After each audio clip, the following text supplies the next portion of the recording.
Original.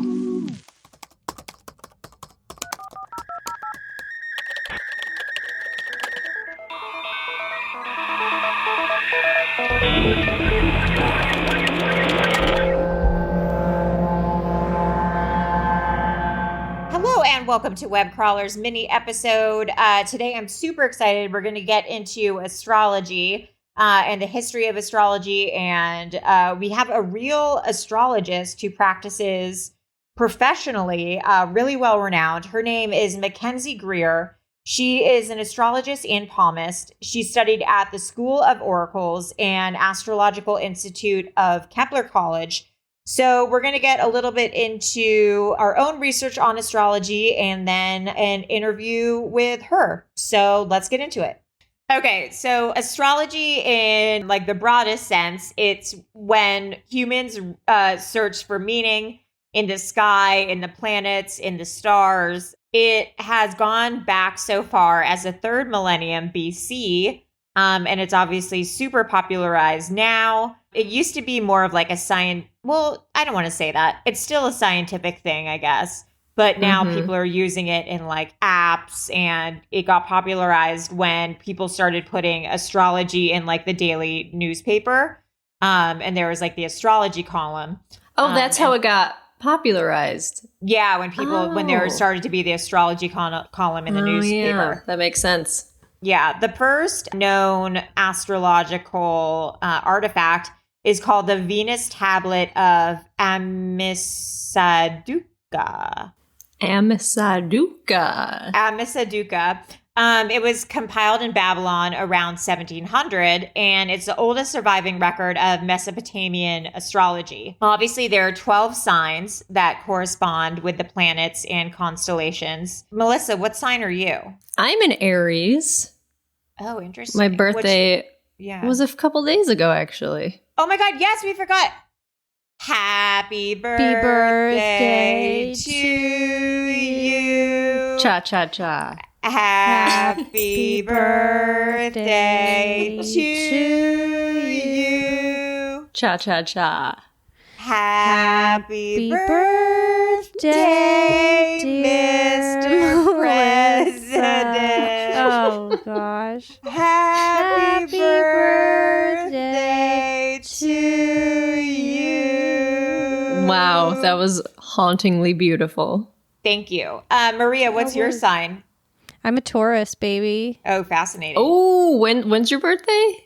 May 16th. Ooh, the bull. Nice. So there are 12 signs that correspond with the planets and constellation.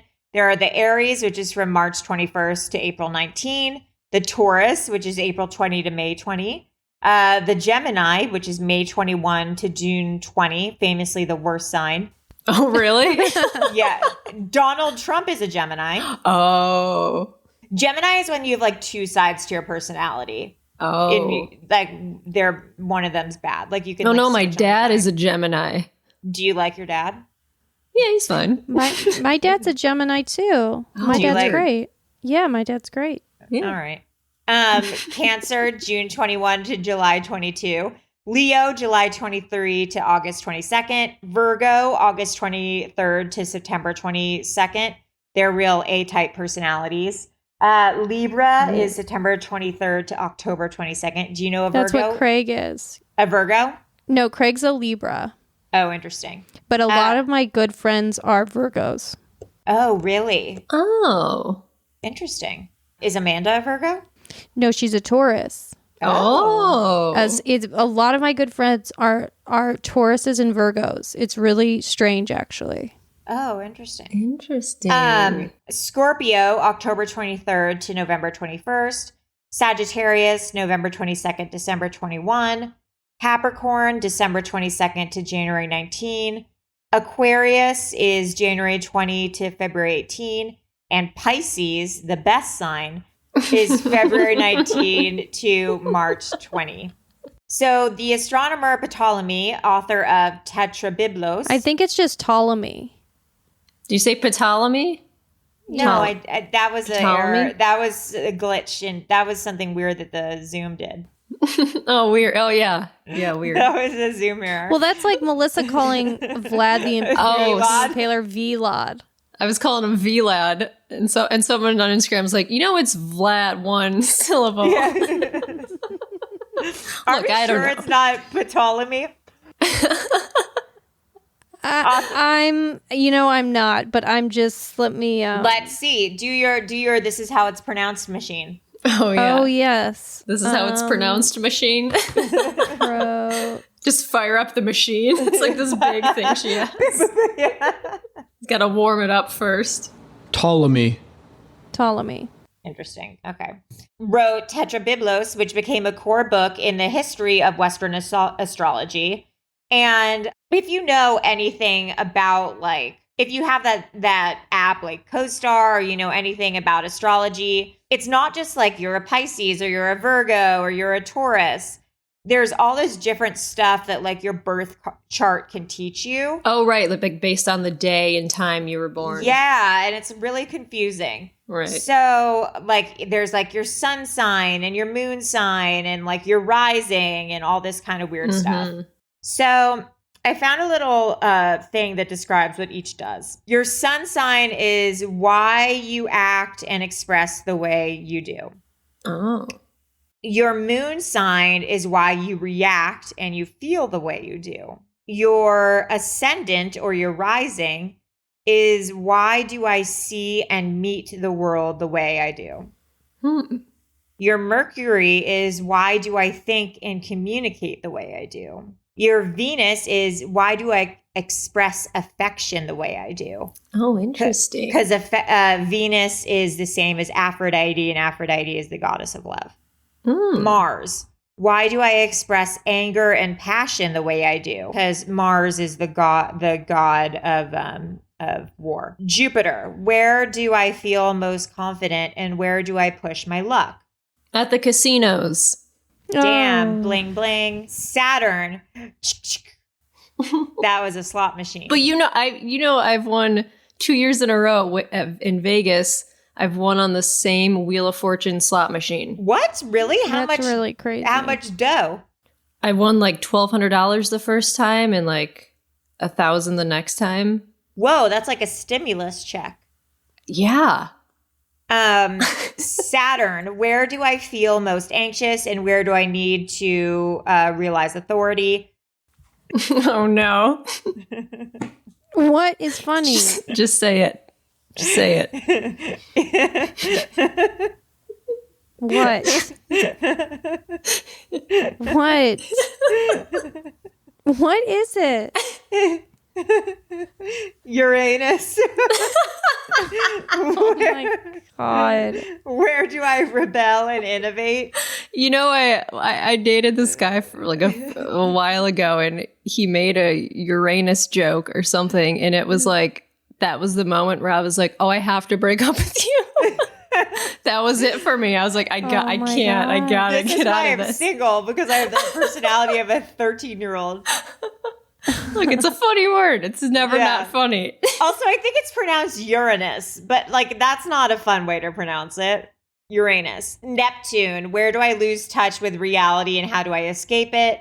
Pluto, where do I feel most powerless and how do I let go of ego? Midhaven, what do I want to achieve? Descendant, what do I project on other people? Then there's something called Imqueli, which I've never heard of. How has my upbringing affected my psychological roots? Oh, that's deep. That's a cool one to know. So essentially, if you give either an astrologist or there's apps for it, your birthday. It'll tell you everything. Yeah, and your time of birth. And I think sometimes they also need to know the location you were born. Oh. It will give you all of these things. So this is exactly where all the planets were when you popped out of your mom's vajayjay. And it basically determines your whole personality. Allegedly. Oh, yeah, like how the planets were aligned and what was going on that day in the world. Okay, yeah. That's cool. Yeah. Right. All right, now let's get into our interview. Hey everyone, my name's Mackenzie Greer. I'm a practicing professional astrologer and palmist based out of Astoria, New York, out here in Queens representing. I studied palmistry at the School of Oracles under Ellen Goldberg in the West Village for many years, and I've been studying astrology at Kepler College, which is an awesome online institution that I suggest anyone who really wants to get their fundamentals down, go check it out. But really, I've been self-studying for many years and have been in practice now doing reading charts for the last 3 years. So I'm still pretty new to reading charts, but I am not new to astrology. I've been always one of those kind of people since I was a kid or a teenager, really kind of stuck in the New Age book section at Barnes & Noble's, kind of just, reading Linda Goodman or curious about compatibility. So that's kind of what always has drawn me to astrology and my kind of deeper understanding and exploration of it. What is the difference between astrology and astronomy? Well, I'm not even going to pretend to know that I have some deep understanding of astronomy, but what I do know is astrology, and astrology is based off of astronomy's observations, right? Astronomy, in the most basic sense that I could strip it down to, is the kind of scientific and mathematic study of our stars and our solar system, just to keep it simple before I dig myself into a hole. But astrology really is kind of the study of the sun's apparent path around the ecliptic. And we all know that the sun, is not moving around. We're moving around the sun. That's the reality. But astrology is a geocentric based study. So everything we're seeing is kind of earth-based, looking out. And so since the sun appears to move, throughout all 24 hours of the day, we've kind of tracked the seasons, we've tracked its movements through certain signs. A lot of different astrologers, depending on if they're Eastern or Western, there's a tropical zodiac, a sidereal zodiac. I don't have enough time to go into all of that today, but essentially sidereal zodiac is the one that's actually looking at where the stars are right now, and the movement of them. And that's why in the sidereal zodiac, people will be like, oh, you're a Libra. And you're like, wait, I thought I was a Scorpio. Well, in the tropical zodiac, you would still be a Scorpio, because we don't look at fixed stars against that background. We really just use that apparent motion of the sun. That's why Ophiuchus and the 13th sign and all of that shit doesn't really apply when you're using the tropical zodiac, but people refuse to take that into account. Anyway, I am not the best mathematical database science astrologer, but there are a lot of good articles out there that can better explain this. I'm a little better at the nitty-gritty, so let's get into that. What exactly is astrology? Astrology is that kind of geocentric observation of where the planets were at the moment you were born, and where the sun was, what phase was the moon in, what sign was the moon in, where was Mars forming a conjunction to Jupiter.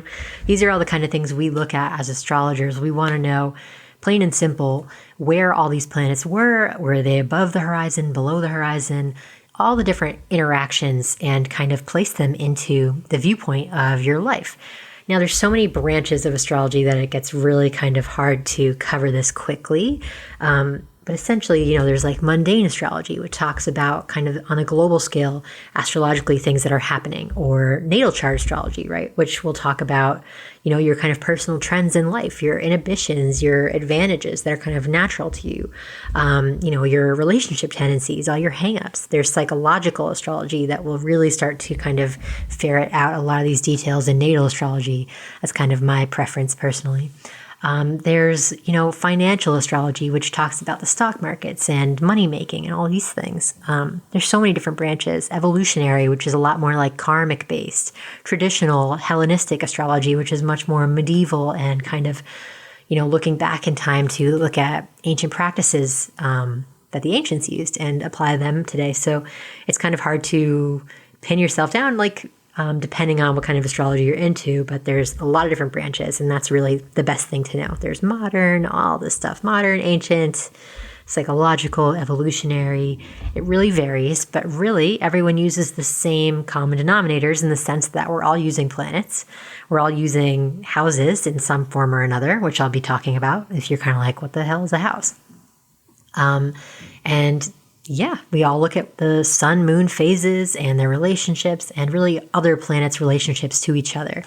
Okay, that was my rapid fire attempt at explaining what is astrology. It's a difficult topic to try to keep simple, but really all in all, astrology is the study of the planets, the sun and moon, their movements, their speeds, their placements, and really how they wind up psychologically having an effect on you or the world on a global scale.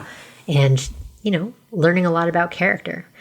A lot of people know about sun sign astrology because, it's that kind of psychological categorizing, astrology that we're all pretty familiar with. We're kind of like, I know I'm a Cancer, or I know you're a Virgo, or things of that nature. Like, we're familiar with that. But astrology is much more broad in a lot of senses.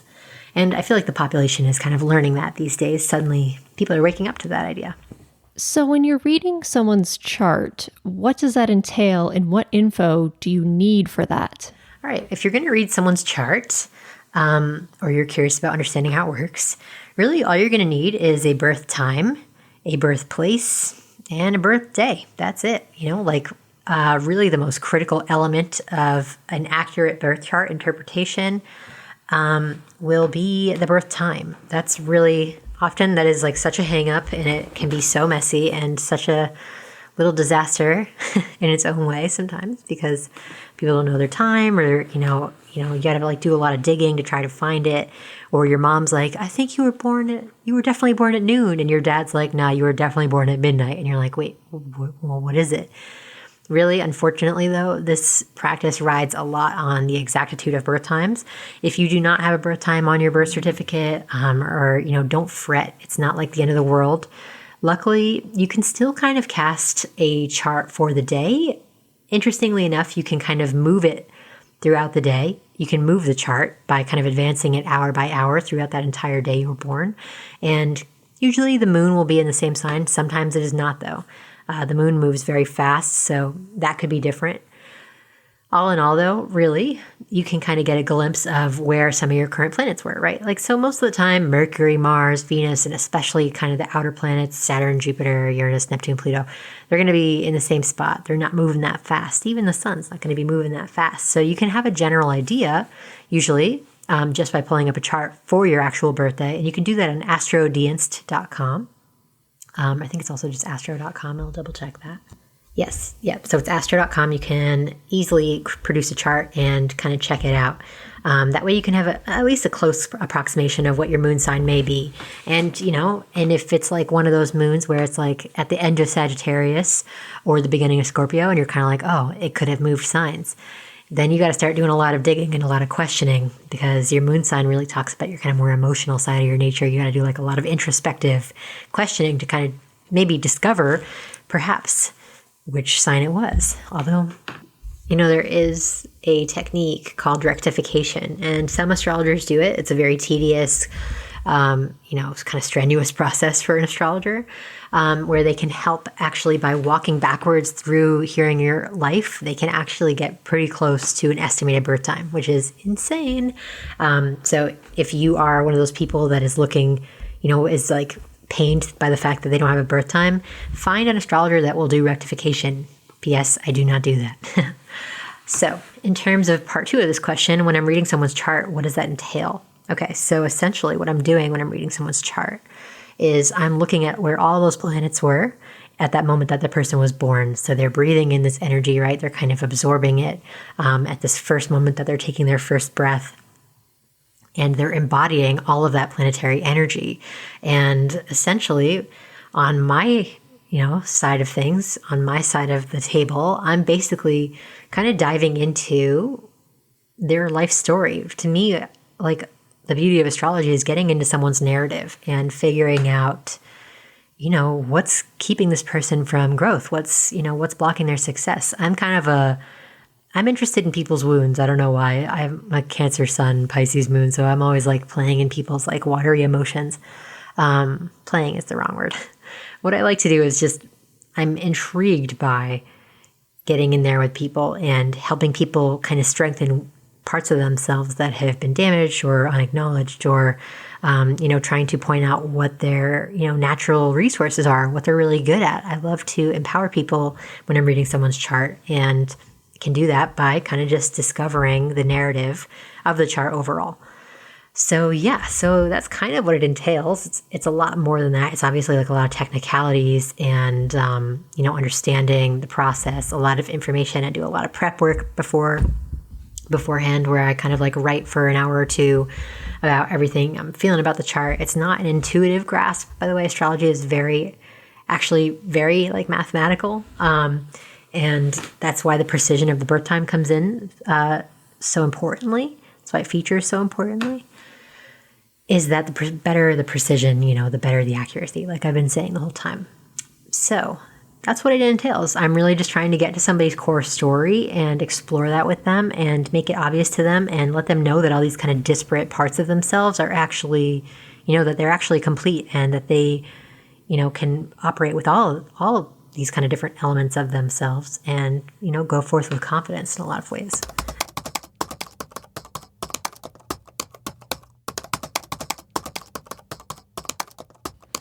So I know your birth chart is basically a snapshot of what the sky was like the moment you were born, but why is that knowledge useful? How does it give insight into your personality or life? Well, I was kind of just talking about this and you're dead on, right? Like I was saying, that sky really does reflect exactly at that moment where all those planets were and what they were doing and how they were interacting with one another.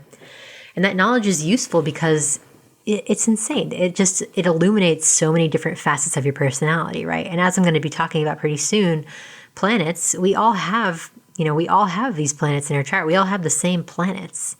Those are the kind of core principles of astrology. But depending on what sign they're in and what aspects they're making to other planets, what conversations they're having with other planets in other signs, that's what winds up being the kind of defining quality of someone's personality or their kind of life story.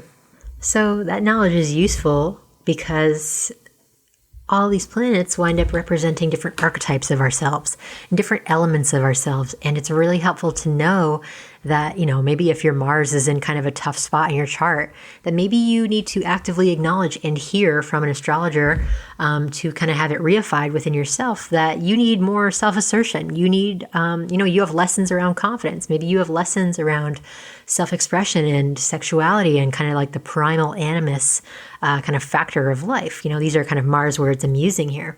But that's really, that's kind of vivifying for someone. That's like very important and illuminating to hear some of these kind of core topics that take years in therapy to kind of even dive into. In an astrology reading, you can get there in under an hour, which is insane. And sometimes too much. That's another part of this. It's like sometimes the information can be really overwhelming. That's why I always do recordings. I know a lot of people do, because it's good to kind of go back over and chew on some things. And, if you're doing a live reading with someone, it's kind of like you can only get to so many things within that hour, right? So that's kind of best for the psyche in general. It's like you don't want to take on too much intensity or, looking at wounds, like I was saying. It can be kind of too intense for people. But that's why I think it's really important. I think it's really illuminating information for someone to, kind of connect themselves to and feel empowered by, rather than feel like, oh God, like I'm always getting stepped on. Like, to bring it back to like someone having a difficult Mars in their chart, like, oh, I'm always getting stepped on, or I'm never really getting to feel confident in myself, or I'm always getting into fights. These are kind of themes of someone with a challenged Mars. So to hear that you have these lessons, to hear that maybe you need to do some active work on cultivating this part of your life, how could that not be useful, right? Like, there's so much more than that in general. So to me, that's really critical. Okay, so part 2 of this question is, how does it give insight into your personality or life? Well, kind of what I was just saying relays into this, I think. But really, it gives insight into the life by, again, illuminating all these varying factors within yourself, letting you know that you're not crazy, right? Maybe you're Cancer rising with a moon in Capricorn, and you are constantly kind of going back and forth between these kind of security issues or feeling like you want to be involved, but you're afraid of commitment and kind of like ping-ponging between these concepts. To hear that this is something ingrained in your psychological complex, like that you came into this world to work on, it gives you power rather than to feel kind of defeated. So again, I think that kind of carries forth that message. What do the different houses mean? The different houses are a very complicated thing, even for astrologers. So I'm concerned for talking about it with like any kind of beginners or who are just like, what is going on here? There are like, I don't even know how many different house systems there are out there. But the beauty of astrology is somehow, some way, everyone can use their own house system that works for them and read a chart with accuracy if that's a good astrologer. That's the honest truth of it. You have to see it to believe it. Now, depending on the astrologer, like I said, they're going to use their own preference. House systems are generally just a preference by the astrologer. What's comfortable for them? What did they learn under? What do they like? So if you're just digging into astrology, you may discover like, oh, this is a Placidus house system, or this is a Holstein house system, or this is, Koch house system. There's a lot of different house systems. So to kind of get to the core question of this question, the houses themselves, fortunately for all of our sanity, all kind of carry the same symbolism. So depending on your house system, doesn't matter. The first house is still going to be the first house regardless of your system. Eighth house, still going to be the eighth house regardless of your system. So without further ado, let's talk about what the houses represent in an extremely fast, unorthodox, chaotic fashion, just to get you kind of acquainted with what they're all about. Okay, so the first house has to do with, the rising sign with the ascendant. They're the same thing, by the way. And the first house has to do with yourself, your personality, your kind of outward persona, your physical appearance, how you're coming off to other people. The first house is the house of the self. The second house is the house of values, money, possessions, self-worth, attitudes towards, attachments and finances, things of this nature. The second house is very financial in its nature, as well as kind of talking about our natural assets and abilities. The third house has to do with communication. It's about how our mind works, right? It's about our basic education, our siblings, and a lot of, kind of exchanges that we wind up having, be that email, cell phones, calls, texts, letters. The third house talks about all kind of, these kind of active mental, verbal exchanges going on within the environment. So those first three houses talk about the individual in a core sense, right? It's the first house, me, the second house, what I have and what I value. It doesn't have to just be money. It's also our general core values in life. That's what we can find in the second house, and talents. And the third house is like, okay, and what do I think, right? I am, I have, I think. Those are the core core fundamentals of being a human. After that, we move on to the fourth house, which talks about, the things outside of ourselves a little bit more, right? The fourth house is about our family, about our tribe, about where we came from, our foundations. Sometimes for other different astrologers, it can be the father or the mother in the chart. I'm not really firm in my opinion on that quite yet. I seem to kind of flip-flop at times. But no matter what, the fourth house talks about the past and the ancestry and things that were kind of coming from the family or things that were experienced in the early family environment, one's roots, one's security, and really talks about the parents most of all. After that, we have the fifth house, which brings us even further into the wheel. And the fifth house is a great house. It's a house of joy, really. It's about our creative self-expression, romance, entertainment, gambling, the arts, children, pleasure, sex, erotic love. The fifth house is where you're going to find people that you just have a blast with, right? These are people you just love. You have a good time. You're not digging into other people's, each other's psychologies on life. You're not digging into the taboo elements of each other where maybe you'll do that in the seventh or eighth. But in the fifth house, you're just having a good time. The fifth house is where you go to party. So any sign that's on the cusp of the fifth house is going to talk about what you do to have a good time, right?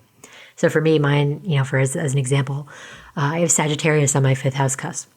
So I like Sagittarian activities to have a good time, or when I need to think about what I can do to, kind of brighten my mood, especially in quarantine, the fifth house will talk about it.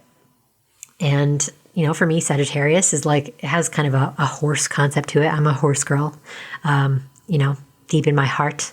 And I used to love riding as a kid. So to me, I'm Sagittarian fifth house. I need to wander. I need to roam. I need to ride and be fast and, fire energy, have a good time, drink, party. Yeah. What are you going to do? That's me. Maybe your fifth house is different. Maybe you have a Pisces fifth house. Maybe your idea of fun is, connecting to spirituality, singing, poetry, dancing, Piscean themes. So look to the cusp of the fifth house to see how you can kind of have a good time. But really the fifth house is where we have fun. The 6th house, on the other hand, is where we clean up the act. It's where we have, service to other people. It talks about our health problems. It talks about our mind-body connection. It talks about our routines and the activities we pursue, really for the sake of serving the greater good. So in the 6th house, we're, getting to know, who we are and recognize our health problems in a lot of sense. This is where, signs on this house, signs or planets on the 6th house are going to talk about where we kind of have some illnesses or kind of talks about our kind of work environment, things of this nature. The 7th house, however, talks about our partnerships, our relationships, any kind of one-on-one interaction, because the 7th house is opposite the 1st house. Remember, the 1st house was the house of the self. The 7th house is the house of the other. So interestingly enough, our kind of marriages and our partnerships show up here. And, the sign, I love this, the sign on the cusp of the 7th house talks about who you're attracted to, who you're kind of bringing into your life to show you some objectivity. This is the sign opposite your rising sign. There's like this natural polarity and interest and kind of magnetism. And the 7th house sign will kind of talk about what you need to move into.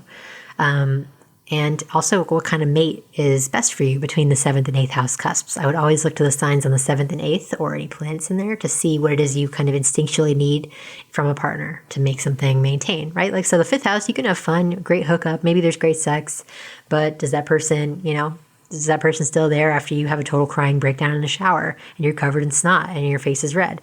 Well, maybe if if planets fall in your 7th and 8th house, yeah, maybe they do.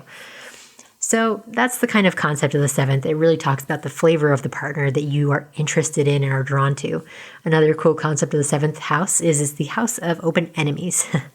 Love and hate, it's a fine line. The 8th house talks about, our partner's resources and, shared finances, other people's monies. Our debts show up here, our kind of credit card debts, debts to the IRS, debts of any kind of like nature wind up showing up here because it's opposite that 2nd house of our personal finances. So the 8th house also has to do with intimacy, phobias, what we need instinctually from a mate to be safe and attractive and, feel good about them, to make something last, to make make a commitment work. The 8th house really shows us where the rubber meets the road, right? Like, can you actually show up and cooperate together to make a working union, or is it lopsided? All that stuff comes out in the 8th house. The 9th house kind of moves away from this other-oriented world just a bit, and the 9th house talks about our beliefs, our kind of core beliefs in life, religion, philosophy, talks about travel, long journeys, all these things we're not doing in quarantine. It also talks about our kind of higher education and the way we like to learn. So whatever sign is on the 9th is going to talk about, kind of your best learning style, and what works for you. The 10th house is kind of usually contains the midheaven. The midheaven can float depending on what house system you're using. But really here is where we have the zenith of the day. This is where the sun is at high noon and it's hard to miss. The 10th house talks about our profession, our reputation, our kind of fame, our public standing, our performance, our destiny in the world, and our ambitions. So really in the 10th house, we are carving out our own path. We're doing our own thing. We're getting known for what it is we want to do. Where in the 6th house, it's like, we're working for other people. It's kind of, the 6th house is the house of like unglamorous work, where the 10th house is like, this is what I want to be known for, right? So that's where we look to see kind of our destiny or what we're going to be known for, or kind of our trajectory in the kind of broadest, most ambitious sense. So depending on the sign on the cusp of the 10th house, that's going to give a flavor or an identity to the kind of activities or themes that you wind up getting a reputation for. Cool stuff, huh? So the 11th house, moving on from there. That talks about our friends, our connection to community, our connection to humanity at large. It's kind of like all of our followers on the internet are in the 11th house, right? It's like all these people within our network. It also talks about our long-held goals and ambitions that we have. It really is this kind of nice, it's another beautiful house where good things happen. The 5th and the 11th house, man. Right? Because what's life without friends and, the opposite of sex and partying and just good times. So the 11th house, though, is much more community-based. It's much more friendship and network concerned. So in the 11th, depending on the cusp on the sign of your 11th house, that's how you can get an idea of who your actual friends are, right? Who are you into? Who you connect with? So that's the 11th house world. After that, we have the 12th house, which kind of talks about where we strip ourselves of the ego and where we kind of become aware of our most self-defeating patterns. If you have planets in this house, then, you start to get aware of what it is that your kind of actual superpower is, but feels like a hang up, right? So like I have Mercury in the 12th. So to me, it's like sometimes talking is terrifying because I'm like, oh God, no, don't make me talk. Planets, when you have planets in the 12th house, they don't want to be seen. They want to hide away from behind the scenes. This is the 12th house energy, right? The 12th house traditionally has to do with secret enemies, prisons, monasteries, confinement, sorrow, self-undoing, all these terrible things. But so don't panic if you have 12th house planets. I have like 3 and I'm pretty much fine. But like this is where we get acquainted with the things that kind of hang us up. What do the planets mean? Well, the planets have a lot going on, right? Like I said earlier, these planets talk about kind of core archetypal energies that we all share. So to keep it kind of fast and quick moving once again, I'll run through each of the planets that we use. Okay, so 1, you obviously know your sun sign, right? So the sun is kind of our core principle. It's our essence. It's our spirit, right? It is kind of what we're here to do. It is the way about which we go about doing it. It is our ego in kind of the truest form, and it is a kind of never-ending light we can always return to and gain insight from if we get lost, right? If you're a Cancer, you know that part of your life's mission, sun sign stuff, is to get an emotional foundation beneath your feet, is to develop emotional security, is to make amends with your family situation and build your own, and to make a nest that supports you so you can do your thing. It's just like a quick example, but that's what your sun sign's here to do. It'll forever be this kind of hallmark reminder of what it is you've got going on within yourself and what your journey is. Your moon sign, on the other hand, talks about your kind of more emotional side, right? Your instinctual nature, who you are behind closed doors, where everybody knows your sun sign at a party. Once they kind of get chatting with you, people who know your moon sign are the ones that saw you when you're having your crying breakdown in the shower and you were discussing. Yeah, those are the people that know your moon sign.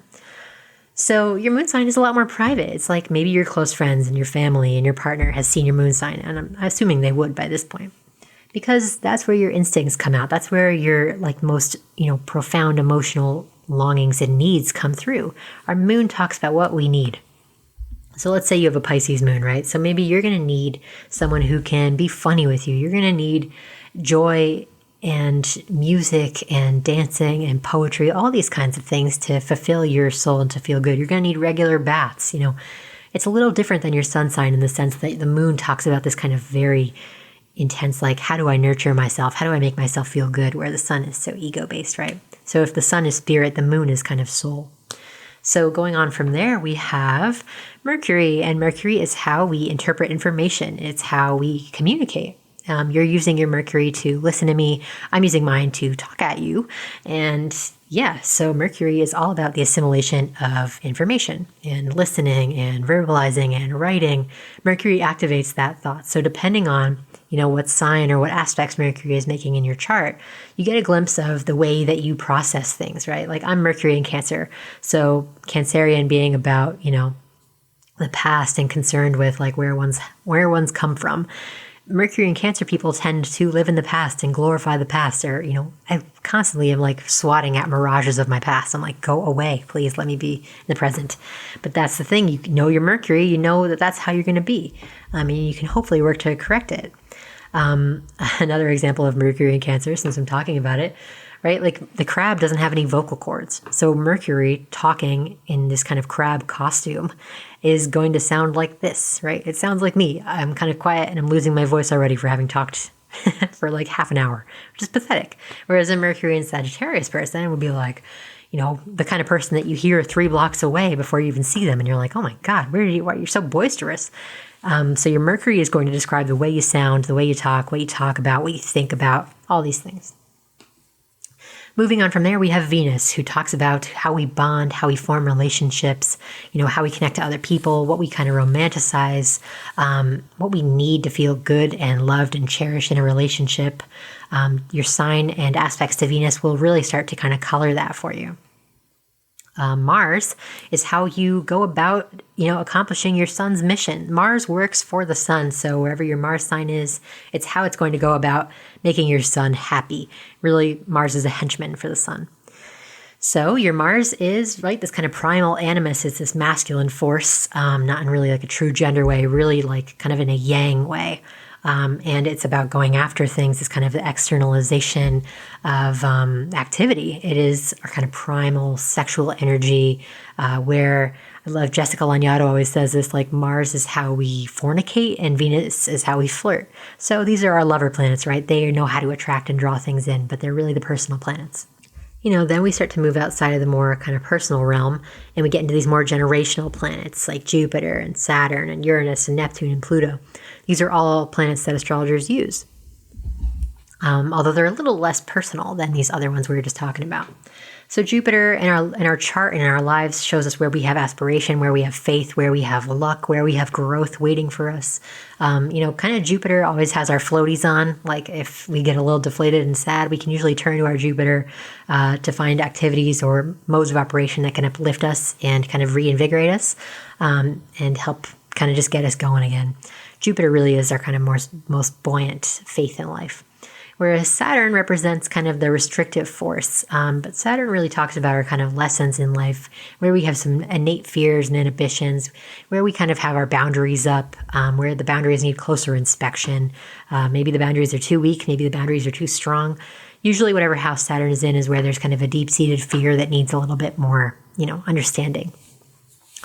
And then we have Uranus, Neptune, and Pluto, who are even further out and more generational. But, they get personal depending on what house they fall in.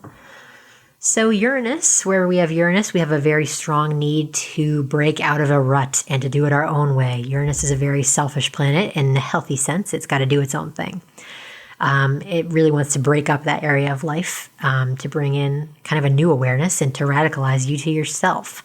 Neptune is where we have a little bit of an idealization, or we have some romantic kind of rose-colored glasses on about our life, right? If you have Neptune in the 7th, you're going to be prone to illusions, Neptune, kind of smoke and mirrors of Neptune, in your close relationships. It's helpful to know that, isn't it? Rather than go around being like, I think I'm right about all these relationships, so why are they going so bad? Good to know you have Neptune in the 7th, and that maybe you're not always seeing things so straight. And what's the reason for that, right? That's what astrology wants to discover. What's the reason? Why is it happening? And how can we help you be clear about it?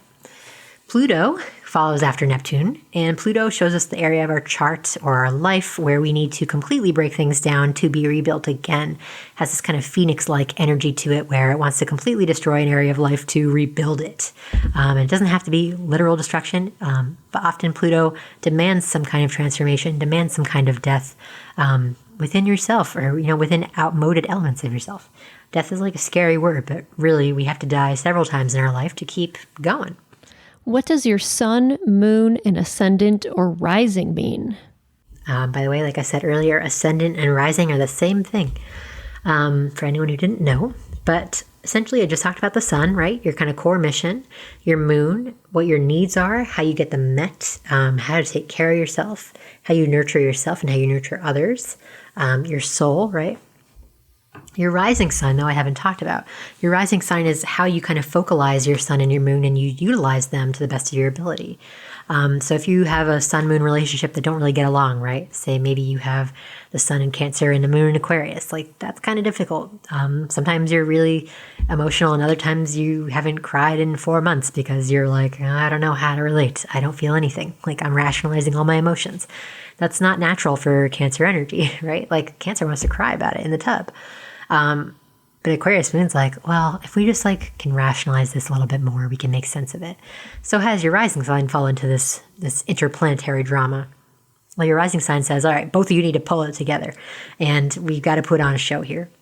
So depending on whatever your rising sign is, right, it's going to be this kind of mask that you wear. And it's kind of, this mask isn't just an arbitrary one. It's one you really need to move through the world and feel a sense of confidence and self-expression.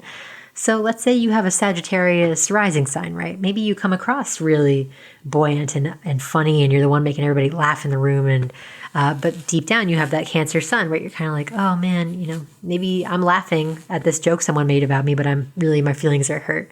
But the Aquarius moon kicks in again and is like, nah, don't take it so seriously. He didn't mean it like that. Your rising sign pulls in these energies together to kind of try to form a most coherent self-expression that it possibly can.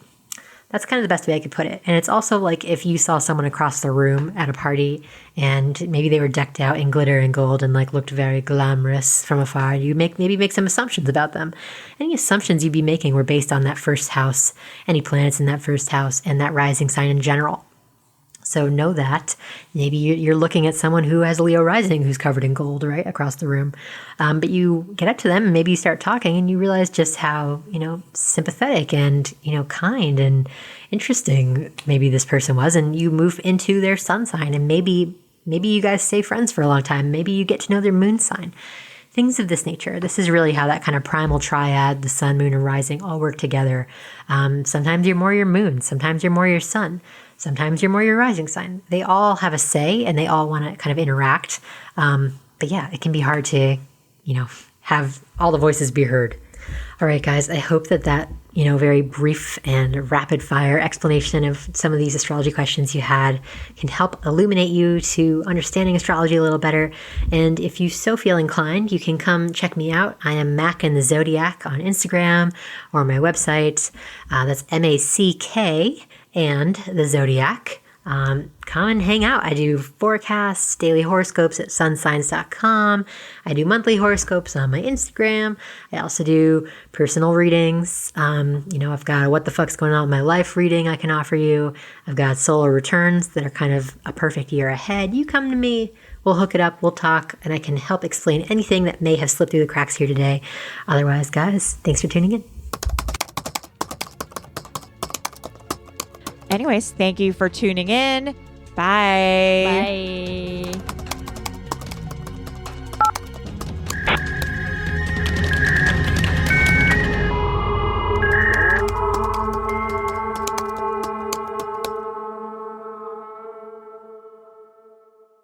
An Erios original. Powered by Acast.